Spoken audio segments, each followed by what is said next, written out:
पुढची बातमी बघूया। सुनेत्रा पवार यांना वाचवायचे म्हणून रोहित पवार आणि तनपुरे यांना क्लीन चिट दिल्याचं संजय राऊत म्हणाले। शिखर बँक खतीत घोटाळा प्रकरणामध्ये संजय राऊतांनी केलेला हा आरोप आहे। पत्राचाळ घोटाळ्यामध्ये राऊत बेलवरती बाहेर आहेत असं उत्तर त्यावरती नवनाथ बन यांनी त्यांना दिलंय।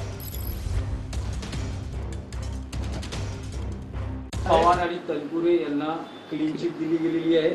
ईडीने ती फाईल बंद केलेली आहे। 25,000 कोटींचा घोटाळा होता। कसले संकेत मानायचे? हे संकेत असे आहेत की त्या केसमध्ये सुनेत्राताई पवारांचं पण नाव होतं ना। मग त्यांना जर क्लीन चिट द्यायची असेल यांनाही द्यावी लागेल। साधा सोपा विषय आहे।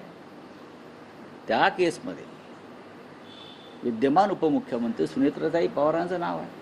पहा तुम्ही, मग जर त्यांना तुम्हाला सोडवायचं असेल तर मग इतरांना तुम्हाला आरोपी करता येणार नाही। शिखर बँक घोटाळ्यामध्ये जी काही चौकशी करायची ती चौकशी सुरू आहे। त्या चौकशीच्या निमित्ताने जे काही दोषी आढळून येतील त्यांच्यावर कारवाई होईल। जो कोणी निर्दोष असेल त्यांना निर्दोष मुक्तता केली जाईल। संजय राऊत पत्राचाळ घोटाळ्याची अद्याप चौकशी सुरू आहे।